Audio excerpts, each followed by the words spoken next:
அனைவருக்கும் வணக்கம். இந்த வீடியோவில் சென்டென்ஸ் பேட்டர்ன் தான் நம்ம பார்க்க போகிறோம். சென்டென்ஸ் பேட்டர்னுக்குள்ளே போகிறதுக்கு முன்னாடி சென்டென்ஸ்னால் என்னன்னு ஃபஸ்ட்டு தெரிஞ்சுக்கலாம். குரூப் ஆஃப் வார்த்தைகள் இருக்கும், அதுக்கு ஒரு முழுமையான அர்த்தமும் இருக்கும். அதுக்கு பேர் தான் என்னதுன்னா சென்டென்ஸ் அப்படின்னு சொல்கிறோம். சென்டென்ஸ் பேட்டர்ன் அப்படின்னம்னா என்னென்னா subject verb complement, adjunct, subject verb இதெல்லாம் சொல்கிறோம் இல்லைங்களா. ஏஎஸ்வி, எஸ்வி இதெல்லாம் படிக்கிறது தான் pattern of the sentence. So அந்த பேட்டர்னில் என்னென்ன பார்ட்ஸ் இருக்குதுன்னு பார்த்தோம்னா இந்த 5 பார்ட்ஸ்கள் மட்டும்தான் இருக்குது. Subject, verb, object, complement, adjunct. இந்த 5 பார்ட்ஸுமே எங்கே பயன்படுத்துகிறோம் இதை பற்றி தான் நம்ம சென்டென்ஸ் பேட்டர்னில் பார்க்க போகிறோம். ஸோ ஃபஸ்ட்டு வாங்க பேட்டர்னுக்குள்ளே போகலாம். இப்போ வேர்ப்னா என்னென்னு தெளிவாக தெரிஞ்சுக்கலாம். எடுத்த உடனே நிறைய பேர் என்ன சொல்லுவாங்கன்னா சப்ஜெக்ட்னா என்னென்னு சொல்லி கொடுப்பாங்க. ஆனால் சப்ஜெக்ட்டுக்கு முன்னாடி என்ன பண்ணிடலான்னா வேர்ப்னா என்னென்னு ஃபஸ்ட்டு தெரிஞ்சுக்கோங்க.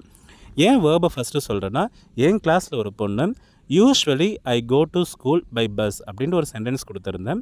அந்த பொண்ணு சப்ஜெக்ட்னாவே ஆரம்பத்தில் தான் வரும் அப்படின்றதுக்காக யூஸ்வலி எடுத்து சப்ஜெக்டாக போட்டாங்க. ஸோ அப்போ இருந்தால் நான் முடிவு பண்ணேன், ஃபஸ்ட் எடுத்தோடனே நம்ம சப்ஜெக்ட்னா என்னென்னு சொல்லி கொடுக்கக்கூடாது, எடுத்தோடனே வேர்ப் சொல்லி கொடுக்கலாம் அப்படின்னு சொல்லிட்டு வேர்ப் சொல்லி கொடுத்தேன். ஸோ வேர்ப்னா என்னது? ஆக்ஷன் வேர்டு வந்து பார்த்திங்கன்னா வேர்ப் அப்படின்றோம். இந்த இடத்துலையும் நான் ஒரு இடத்துல மாட்டிக்கிட்டேன். அந்த பொண்ணு வந்து பார்த்திங்கன்னா, சார் நான் கிவ்வுக்கு ஆக்ஷன் பண்ணி காட்டுறேன், ப்ளேக்கு ஆக்ஷன் பண்ணி காட்டுறேன், எங்கே நீங்கள் ஈஸ்க்கு ஆக்ஷன் பண்ணி காட்டுங்கன்னு என்கிட்ட கேட்டுட்டாங்க. ஸோ அந்த இடத்துல என்னால் என்ன பண்ணுறதுன்றே தெரியல. அதுக்கடுத்து தான் நான் முடிவு பண்ணேன். ஸோ வேர்ப்னா டீச் பண்ணுறதுக்கு நான் முன்னாடி என்ன பண்ண ஆரம்பிச்சிட்டேன்னா, ஆக்ஸிலரி வேர்பை ஃபஸ்ட்டு குழந்தைங்களுக்கு எல்லாமே சொல்லி கொடுத்துட்டேன். ஆக்ஸிலரி வேர்ப் என்னென்ன இருக்குது? பி ஃபார்ம் வேர்பில் am, is, are, was, were, be, been.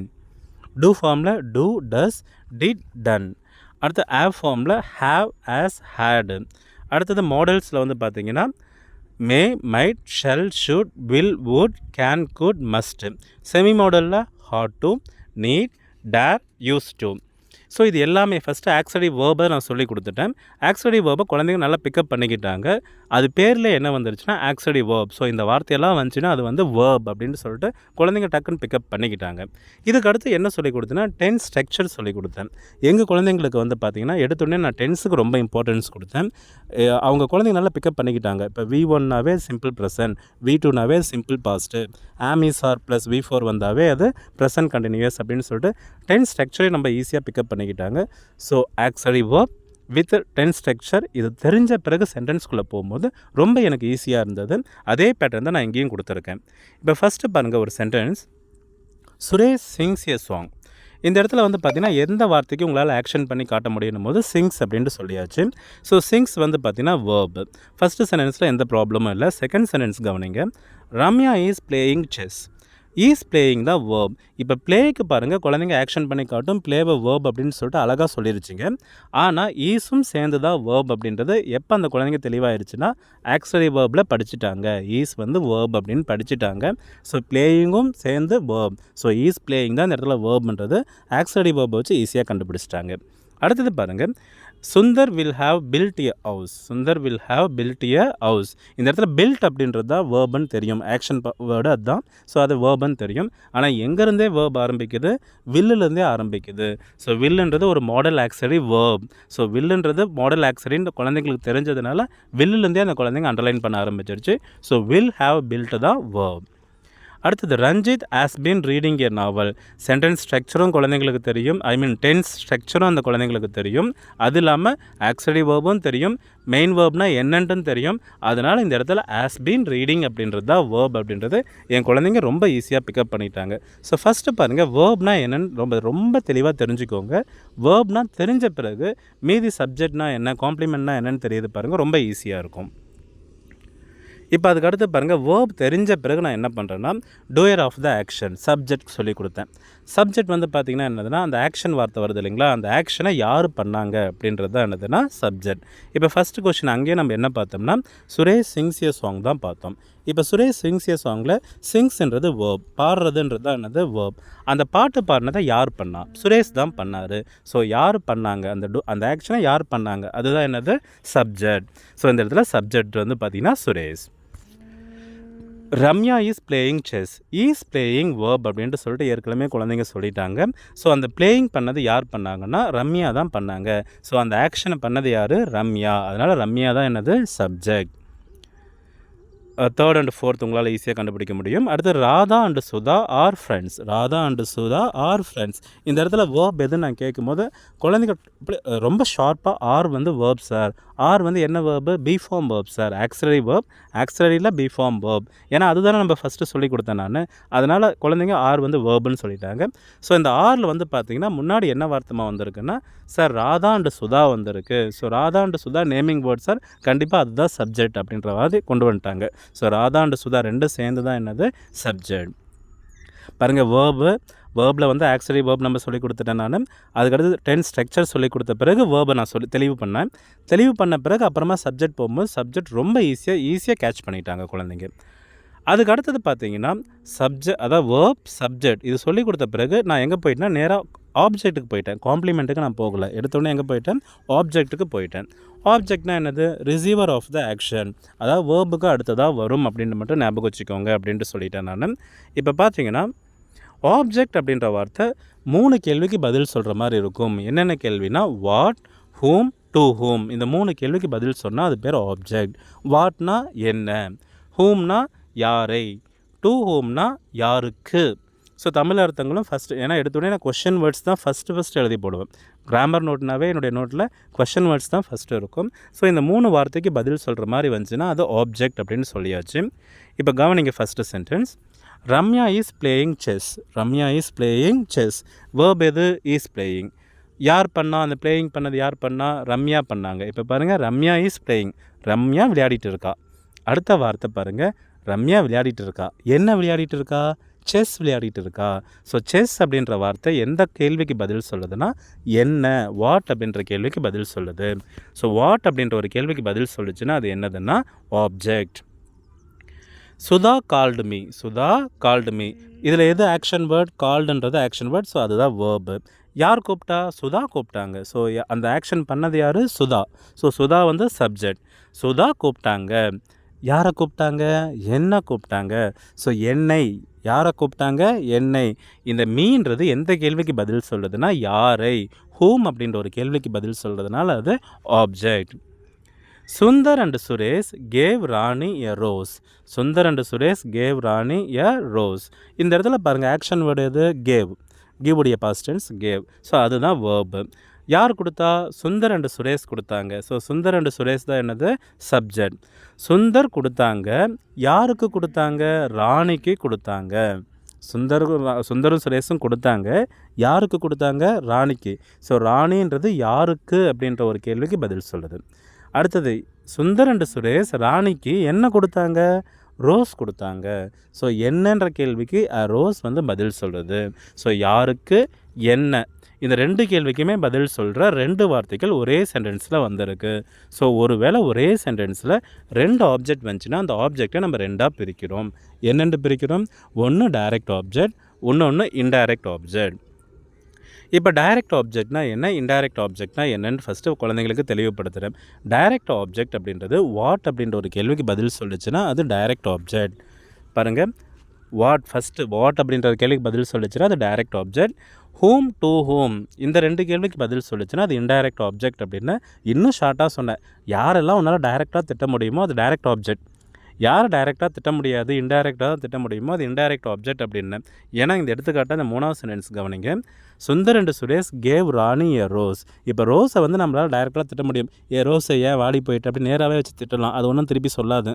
So அது டைரக்ட் ஆப்ஜெக்ட். ராணியை திட்டினா ராணி என்ன பண்ணிடுவாங்க, திருப்பி திட்டிடுவாங்க, இல்லையா அடிச்சிருவாங்க. ஸோ அது வந்து பார்த்திங்கன்னா இன்டைரக்ட் ஆப்ஜெக்ட் அப்படின்னு நான் சொன்னேன் நான். ஸோ என்ன அப்படின்ற ஒரு கேள்விக்கு பதில் சொல்லிச்சுன்னா அது டைரக்ட் ஆப்ஜெக்ட். யாரை, யாருக்கு அப்படின்னு சொல்லிச்சுன்னா அது இன்டைரக்ட் ஆப்ஜெக்ட். இன்னொரு விஷயமும் சொன்னேன், ஒரு உயிருள்ள பொருள், ஒரு உயிரற்ற பொருள் அப்படி மாறி மாறி வந்துச்சுன்னா அந்த இடத்துல கண்டிப்பாக ஐஓடிஓ பேட்டர்ன், அதாவது டைரக்ட் ஆப்ஜெக்ட், இன்டைரக்ட் ஆப்ஜெக்ட் கண்டிப்பாக அந்த இடத்துல இருக்கும் அப்படின்னு நான் சொன்னேன்.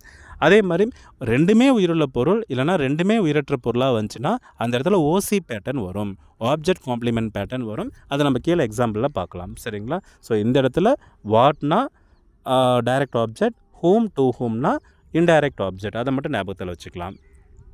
ஒரு எக்ஸாம்பிள் பாருங்கள், I lent her my pen. I lent her my pen. இந்த இடத்துல ஹர்ன்றது நான் கடன் கொடுத்தேன், யாருக்கு, ஹர், அவளுக்கு. ஸோ அது இன்டைரக்ட் ஆப்ஜெக்ட். என்ன கொடுத்த, மை பென். ஸோ என்னன்ற கேள்விக்கு பதில் சொல்கிறதுனால அது direct object. The teacher gave us homework. Teacher கொடுத்தாங்க. யாருக்கு கொடுத்தாங்க? எங்களுக்கு. ஸோ எங்களுக்குன்றது இன்டைரக்ட் ஆப்ஜெக்ட். என்ன கொடுத்தாங்க? ஹோம்ஒர்க் கொடுத்தாங்க. ஸோ என்னன்ற கேள்விக்கு பதில் சொல்கிறதுனால அது டைரக்ட் ஆப்ஜெக்ட். சேம் அதே மாதிரி தான் we have paid him the money. அடுத்து the teacher gave homework to us. ஒரு சில டைம் ஐஓ டிஓ பேட்டர்ன் பதிலாக டிஓ ஐஓ மாற்றி கூட வரலாம். ஸோ குழப்பக்கூடாதுன்றதுக்காக தான் இந்த கேள்வி அப்படியே திருப்பி கொடுத்துருக்கேன். The teacher gave homework to us அப்படின்னு வரும்போது டைரக்ட் ஆப்ஜெக்ட் முன்னாடி வந்துருச்சு, இன்டைரக்ட் ஆப்ஜெக்ட் பின்னாடி போயிடுச்சு. ஸோ வேர்ப்னா என்னென்னு தெரிஞ்சுக்கலாம், அடுத்து சப்ஜெக்ட்னா என்னென்னு தெரிஞ்சுக்கலாம், அதுக்கடுத்து ஆப்ஜெக்ட்னா என்னென்னு தெரிஞ்ச பிறகு அப்புறமா காம்ப்ளிமெண்ட் வந்திங்கன்னா ஈஸியாக இருக்கும். ஏன்னா காம்ப்ளிமெண்ட் 2 காம்ப்ளிமெண்ட் இருக்குது. ஒன்று சப்ஜெக்ட் காம்ப்ளிமெண்ட், இன்னொன்று ஆப்ஜெக்ட் காம்ப்ளிமெண்ட். ஒன்றும் இல்லைங்க, வேர்ப் எதுன்னு கண்டுபிடிங்க. வேர்புக்கு முன்னாடி வர வார்த்தையும் பின்னாடி வர வார்த்தையும் ஒரே பொருளையோ இல்லை ஒரே ஆளையோ குறித்ததுன்னா அதுதான் என்னதுன்னா சப்ஜெக்ட் காம்ப்ளிமெண்ட். இப்போ ஃபார் எக்ஸாம்பிள் ஃபஸ்ட்டு சென்டென்ஸ் கவனிங்க. Sheela is a teacher. Sheela is a teacher. இந்த இடத்துல வேர்ப் எது? ஈஸ்ன்றது தான் வேர்ப். ஸோ ஓகே, ஈஸ் மறைச்சிக்கோங்க. ஷீலா அ டீச்சர் ஒரே ஆளா வெவ்வேறு ஆளா? ஒரே ஆள் தான்.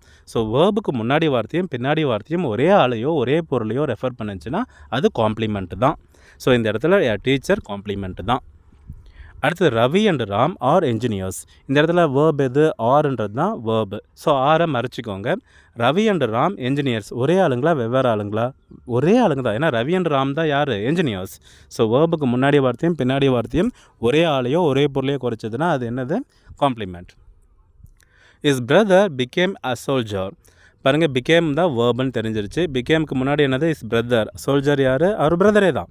சரிங்களா? ஸோ ஒரே ஆளை தான் குறிக்குது. ஸோ அதனால் அது காம்ப்ளிமெண்ட்.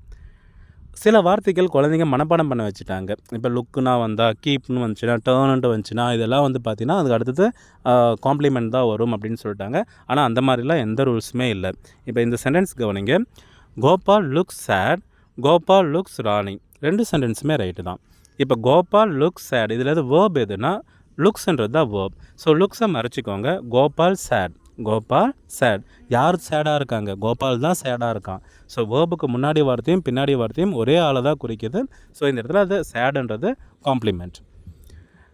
அதுக்கடுத்து கோபால் லுக்ஸ் ராணின்னு சொல்லியிருக்கேன் இல்லைங்களா? இப்போ ராணின்றது பாருங்கள், கோபால் பார்த்துட்ருக்காரு. யாரை பார்த்துட்ருக்காரு? ராணியை பார்த்துட்ருக்காரு. யாரை பார்க்குறாரு? யாரே அப்படின்ற ஒரு கேள்விக்கு பதில் சொல்லிச்சுன்னா அது என்னதுன்னா ஆப்ஜெக்ட். ஸோ யாரை? ராணி. ஹூம் அப்படின்ற ஒரு கேள்விக்கு பதில் சொல்லிச்சுன்னா அது ஆப்ஜெக்ட். ஸோ லுக்ஸு வந்தாவே காம்ப்ளிமெண்ட் அப்படின்ட்டுலாம் மனப்பாடம் பண்ணக்கூடாதுன்றதுக்காக இந்த சென்டென்ஸ் கொடுத்தேன். சேம் அது அடுத்த சென்டென்ஸ் அதே லாஜிக் தான். The milk has turned sour. அதான் பால் கெட்டு போயிடுச்சு அப்படின்றாங்க. ஹேஸ் டர்னடுன்றது வேர்ப். கண்டுபிடிச்சிட்டாங்க குழந்தைங்க. இப்போ த மில்க் சோர், இது ரெண்டுமே பார்த்திங்கன்னா ஒரே பொருள் தான். மில்க்கு தான் கெட்டு போயிடுச்சு. எது கெட்டு போயிடுச்சு? மில்க்கு தான் கெட்டு போயிடுச்சு. ஸோ மில்க்கு சோர் ரெண்டுமே ஒரே பொருளை குறிக்கிறதுனால இந்த இடத்துல அது காம்ப்ளிமெண்ட். அதே ஐ டர்ன் தி கார் அப்படின்னும் போது ஐயும் தி காரும் ஒரே பொருளா? ஐன்றது நம்ம, கார்ன்றது ஒரு பொருள், 2 வெவ்வேறு இல்லையா? ஸோ அந்த இடத்துல கண்டிப்பாக காம்ப்ளிமெண்ட் இல்லைன்னு தெரிஞ்சுக்கோங்க. அதுக்கு அடுத்தது ஆப்ஜெக்டாக இல்லை அட்ஜெக்டான்னு பார்த்தோம்னா ஐ டர்ன், நான் திருப்பினேன். என்ன திருப்பினேன்? காரை திருப்பினேன். ஸோ என்னன்ற கேள்விக்கு பதில் சொல்கிறதுனால அந்த இடத்துல அது ஆப்ஜெக்டாக வருது. So I subject, turn verb, the car வந்து பார்த்திங்கன்னா ஆப்ஜெக்ட். அதுக்கடுத்து கவனிங்க. C called him a pool. C called him a fool அப்படின்னு கொடுத்துருக்கோம். இந்த இடத்துல கால்டுன்றது வேர்ப் தெரிஞ்சிருச்சு. யார் கூப்பிட்டா? அவ கூப்பிட்டா. ஸோ ஷீ வந்து சப்ஜெக்ட். அவ கூப்பிட்டா. யாரை கூப்பிட்டா? அவனை கூப்பிட்டா. அவனை கூப்பிட்டா. யாரை கூப்பிட்டா? யாரைன்ற கேள்விக்கு பதில் சொல்கிறதுனால ஹிம் வந்து பார்த்திங்கன்னா ஆப்ஜெக்ட். அ ஃபூல் வந்து பார்த்திங்கன்னா ஆப்ஜெக்டா இல்லை அட்ஜெக்டா இல்லை காம்ப்ளிமெண்ட்டாக நிறைய பேத்துக்கு டவுட் வரும். இதை நான் மேலே ஒரு டைம் சொன்னேன் இல்லைங்களா? திரும்ப ஒரு டைம் சொல்கிறேன் கவனிங்க. வேர்புக்கு அடுத்து வர வார்த்தை ஒன்று உயிருள்ள பொருள், ஒன்று உயிரற்ற பொருள் அப்படின்னா அது இன்டைரக்ட் ஆப்ஜெக்ட், டைரக்ட் ஆப்ஜெக்டாக வரும். ரெண்டுமே உயிருள்ள பொருள் இல்லைனா ரெண்டுமே உயிரற்ற பொருள் அப்படின்னா அந்த இடத்துல கண்டிப்பாக எஸ்விஓசி பேட்டர்ன் வரும். இது எதுக்குன்னா எஸ்விஐஓடிஓவா இல்லை எஸ்விஓசியான்னு ஒரு கன்ஃபியூஷன் வரும்போது மட்டும் இதை ஞாபகம் வச்சுக்கோங்க. பாருங்கள், எஸ்விஐஓடிஓவா இல்லை எஸ்விஓசியான்றது போது ரெண்டுமே உயிருள்ள பொருளா இல்லை ரெண்டுமே உயிரற்ற பொருளாக இருந்ததுன்னா அது ஓசி பேட்டர்ன். ஒன்று உயிருள்ள பொருள், ஒன்று உயிரற்ற பொருள் அப்படின்ட்டு வரும்போது அந்த இடத்துல ஐஓடிஓ பேட்டர்ன். இதை ஞாபகம் வச்சுக்கோங்க. இப்போ செகண்ட் கொஷின் இப்போ ஃபஸ்ட் கொஷின்லே அ ஃபூல் அப்படின்னு வந்திருக்கு. Him a fool, him a fool. A ஃபூல்ன்றது யாரை பற்றி தான் சொல்லுது? அவனை பற்றி தான் சொல்லுது. ஸோ ஆப்ஜெக்டை பற்றி தான் சொல்கிறதுனால அது ஆப்ஜெக்ட் காம்ப்ளிமெண்ட். அது என்னது? Object complement. அது இல்லாமல் ஹிம் அவன் உயிருள்ள பொருள். ஃபூல்னு யாரை பார்த்து சொல்லுவோம்? பேனாவை பார்த்து சொல்லுவோமா? இல்லை.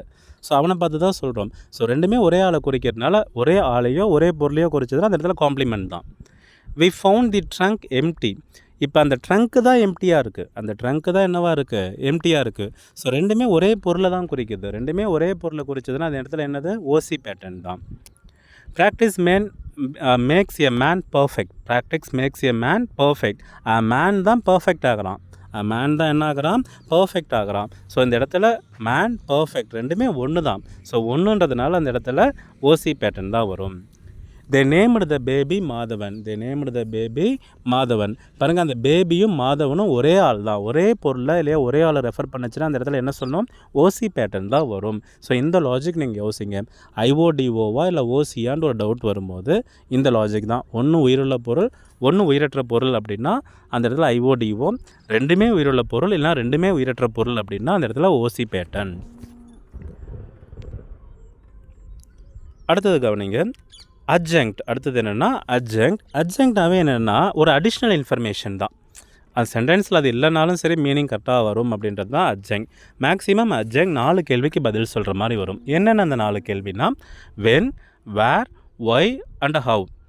எப்பொழுது, எங்கே, ஏன், எப்படி, இந்த 4 கேள்விக்கு பதில் சொல்கிற மாதிரி வந்துச்சுன்னா அது என்னது? அட்ஜங்க்ட். இப்போ எப்படி வாட், ஹூம், டு ஹூம் இது 3க்கும் பதில் சொல்லிச்சுன்னா அது ஆப்ஜெக்ட் அப்படின்னு சொன்னோமோ அதே மாதிரி இந்த 4 கேள்விக்கு பதில் சொல்லிச்சுன்னா அது பேர் என்னதுன்னா அட்ஜங்க்ட் அப்படின்ட்டு சொல்கிறோம். இப்போ எடுத்துக்காட்டுக்கு பாருங்கள், birds fly in the sky. பறவைகள் வானத்தில் பறக்குதுன்றோம் இல்லைங்களா? பேர்ட்ஸ் ஃப்ளை சப்ஜெக்ட் வேர்புன்னு தெரிஞ்சிடுச்சு. பறவைகள் பறக்குது. எங்கே பறக்குது? எங்கே, வேர் அப்படின்ற ஒரு கேள்விக்கு பதில் சொல்கிறதுனால இந்த ஸ்கை வந்து adjunct. We were waiting out. We were waiting out. Are waiting verb, we subject. So we are waiting, wait பண்ணிகிட்டு இருக்கோம். எங்கே வெயிட் பண்ணுறீங்க? வெளியில் வெயிட் பண்ணுறோம். எங்கே, வேர் அப்படின்ற ஒரு கேள்விக்கு பதில் சொல்கிறதுனால அவுட்ன்றது adjunct. I go to school by bus. கோன்றது வேர்ப், ஐன்றது சப்ஜெக்ட். ஐ கோ நான் போகிறேன். எங்கே போகிற? வேர் அப்படின்ற கேள்விக்கு பதில் சொல்கிறதுனால டு ஸ்கூல் வந்து பார்த்திங்கன்னா அட்ஜங்க்ட். எப்படி போகிற? பஸ்ஸில் போகிறேன். பை பஸ் அப்படின்றது வந்து எப்படின்ற கேள்விக்கு பதில் சொல்கிறதுனால அது adjunct. Prem sang a song in classroom. Prem sang a song. சாங்ன்றது வேர்ப், பிரேம்ன்றது சப்ஜெக்ட். பிரேம் பாடுறான். என்ன பாடுறான்? சாங் பாடுறான். ஸோ சாங்ன்றது ஆப்ஜெக்ட். எங்கே பாடுறான்? In class room. கிளாஸ் ரூமில் பாடுறான். ஸோ எங்கேன்றதுக்கு பதில் சொல்கிறதுனால அது அட்ஜெக்ட். ஆக்சுவலாக இந்த 4 கேள்விக்குமே பதில் சொல்கிற மாதிரி ஒரு சென்டென்ஸ் நான் ஆரம்பத்துலேருந்து இந்த சென்டென்ஸ் பயன்படுத்துவேன். We go to market to buy vegetables by bus early morning. நல்லா பாருங்கள், வி கோ டு மார்க்கெட் நாங்கள் போகிறோம். Go verb, we subject. எங்கே போகிறீங்க? எங்கே, வேர், டு மார்க்கெட். எதுக்கு, ஏன் போகிறீங்க? To buy vegetables. எப்படி போகிறீங்க? By bus. எப்போ போகிறீங்க? ஏர்லி மார்னிங் போகிறோம். ஸோ இந்த 4 கேள்விக்குமே பதில் சொல்கிறதுனால இந்த இடத்துல பாருங்கள், டு மார்க்கெட்டும் அட்ஜங்க்ட் தான், டு பை வெஜிடபிள்ஸும் அட்ஜங்க்ட் தான், பை பஸ்ன்றதும் அட்ஜங்க்ட் தான், ஏர்லி மார்னிங்ன்றதும் அட்ஜங்க்ட் தான். சரிங்களா? ஸோ 4 கேள்விக்குமே பதில் சொல்கிற ஒரு சென்டென்ஸ் இது ஒன்று தான். அதனால் அதை இப்போ எழுதி வச்சுருக்கேன். இப்போ நம்ம ப்ராக்டிஸ்க்குள்ளே போகலாம். தி பெல் ஆஸ் ரங். பாருங்கள், வேர்ப் கண்டுபிடிக்கிறது ரொம்ப ஈஸியாக இருக்கா? வேர்ப் கண்டுபிடிச்சிட்டிங்கன்னா பாருங்கள் சப்ஜெக்ட் ஈஸியாக கண்டுபிடிச்சிடலாம். My father kept quiet. பாருங்கள், கெப்ட் வேர்புங்களா? My father subject. My father குவைட்டாக இருக்கார். ரெண்டும் ஒரே ஆளை குறிக்குதா வெவ்வேறு ஆளை குறிக்குதா? ஒரே ஆளை குறிக்கிறதுனால இந்த இடத்துல அது complement. You should help the poor. Should help வேர்புங்களா? அடுத்த சப்ஜெக்ட் வந்து யூ. நீங்கள் கண்டிப்பாக ஹெல்ப் பண்ணணும். யாருக்கு பண்ணணும்? யாருக்கு அப்படின்னு ஒரு கேள்விக்கு பதில் சொல்லிச்சுன்னா அது என்னது? ஆப்ஜெக்ட்.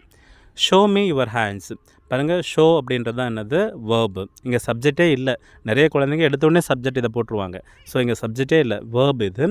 அதுக்கடுத்து பார்த்தீங்கன்னா ஐஓ வந்திருக்கு, டிஓ வந்திருக்கு. அதாவது ஷோ காட்டு, யாருக்கு காட்டுறது? எனக்கு காட்டு. யாருக்கு? டு ஹூம்னா ஐஓ. என்ன காட்டு? ஆன்சர் காட்டு. என்னன்ற கேள்விக்கு பதில் சொல்லிச்சுன்னா டிஓ. இப்போ ஏன் நான் வேர்பை கண்டுபிடிக்க சொன்னேன்ற இன்னொரு லாஜிக் பாருங்கள். சப்ஜெக்ட் இல்லாமல் கூட சென்டென்ஸ் இருக்கும், ஆனால் வேர்ப் இல்லாமல் சென்டென்ஸ் இருக்காது. அதனால தான் ஃபஸ்ட் எடுத்தோன்னே என்ன கண்டுபிடிக்கணும்? வேர்ப் கண்டுபிடிக்கணும்னு சொன்னேன். C likes coffee strong. பாருங்கள், இந்த காஃபி ஸ்ட்ராங், காஃபி தான் எப்படி இருக்குது? ஸ்ட்ராங்காக இருக்குது. காஃபி ஸ்ட்ராங் ஒரே பொருளை குறிக்கிறதுனால OC pattern. She goes to temple by car. ஈஸியாக கண்டுபிடிச்சிருவீங்கன்னு நினைக்கிறேன். Prem and Sam went to Chennai to meet his friend. எங்கே போனாங்க? ஏன் போனாங்க? எங்கே போனாங்க? ஏன் போனாங்க? அடுத்தது ஐ பாட் ஹர் எ பென். யாருக்கு வாங்கினாங்க? என்ன வாங்கினாங்க? யாருக்கு வாங்கினாங்க? என்ன வாங்கினாங்க? தே ப்ரூவ்டு ஹிம் ராங். அவன் தான் ராங், அவன் ராங், ரெண்டுமே என்னது ஒரே ஆள் தான் ரெஃபர் பண்ணுது. ஸோ அந்த இடத்துல அது ஓசி பேட்டர்ன் தான். அடுத்தது my mother keeps the house clean. அந்த ஹவுஸ் தான் எப்படி இருக்குது, க்ளீனாக இருக்குது. ஸோ ஹவுஸும் க்ளீனும் ஒரே பொருளை தான் ரெஃபர் பண்ணுது. ஸோ ஓசி பேட்டர்ன் தான் வரும். ஸோ நான் எங்கள் 8th 9th குழந்தைங்களுக்கு ஆக்சுவலாக இது 8th நடத்தினேன், நான் 9th நடத்தலை, 8th நடத்தினேன். எங்கள் 8th குழந்தைங்களே வந்து பார்த்திங்கன்னா இந்த பேட்டர்னில் போகும்போது ரொம்ப ஈஸியாக பிக்கப் பண்ணிக்கிட்டாங்க. ஸோ உங்களுக்கு இது யூஸ்ஃபுல்லாக இருக்கும்னு நம்புகிறேன் நான். அப்படி யூஸ்ஃபுல்லாக இருந்துச்சுன்னா நம்ம சேனலை சப்ஸ்கிரைப் பண்ணி வச்சுக்கோங்க, உங்கள் ஃப்ரெண்ட்ஸுக்கும் ஷேர் பண்ணுங்கள். ஏன்னா இது டிஆர்பிலையும் இருக்குது, டிஎன்பிசியில் இருக்குது, ஸ்கூல் பசங்களுக்கும் இருக்குது. ஸோ எல்லாத்துக்குமே இது பயன்படட்டும். தேங்க்யூ ஃபார் வாட்சிங்.